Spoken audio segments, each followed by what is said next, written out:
Bonjour, mesdames et messieurs. Mon nom est Réal Girard. Je suis directeur de la planification et du développement du territoire. Le but de cette capsule vidéo est de vous présenter brièvement un projet de règlement et une dérogation mineure qui seront à l'ordre du jour lors de l'Assemblée du Conseil du 4 mai prochain. Le règlement en question, c'est le règlement 2761-2020. Il vise à modifier le règlement concernant les conditions d'émission des permis de construire.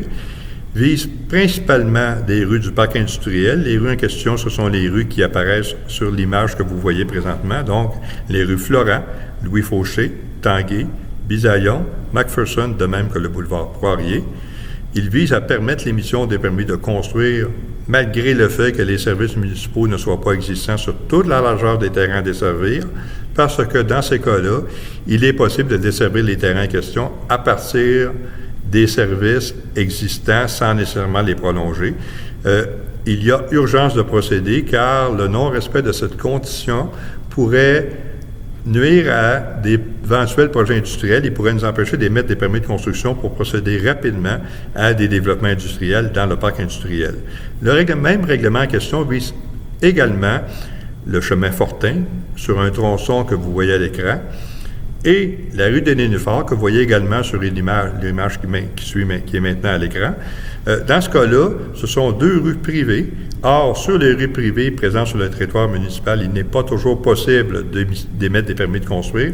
Dans le cas des chemins Fortin et de la rue des Nénuphars, nous ajoutons ces rues privées-là dans les rues sur lesquelles on pourrait émettre des permis de construire, considérant que ces rues-là sont en condition pour rencontrer les exigences de la ville, pour permettre notamment l'accessibilité des services de sécurité incendie.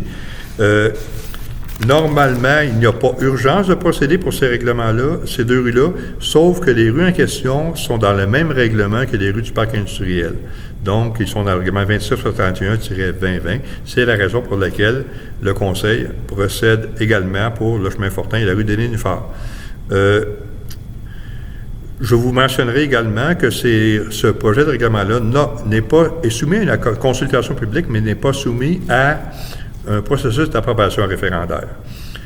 Deuxième sujet qui sera également évalué par le Conseil lors de l'Assemblée du 4 mai prochain, c'est une dérogation mineure qui vise le 50 de la place du commerce, un bâtiment que vous connaissez probablement bien. C'est un ancien restaurant dont la photo apparaît à l'écran. La dérogation en question vise à rendre conforme une terrasse existante par rapport à ces normes d'implantation. Pourquoi il y a urgence de procéder dans ce cas-là? C'est que le propriétaire du bâtiment en question désire présenter une demande pour un permis d'alcool. Cette demande-là ne pourra être évaluée par la régie tant et aussi longtemps que la municipalité n'aura pas émis un certificat de conformité à sa réglementation d'urbanisme. Or, pour qu'on puisse émettre ce certificat-là, il est essentiel que la dérogation mineure soit tout d'abord accordée par le Conseil, le cas échéant.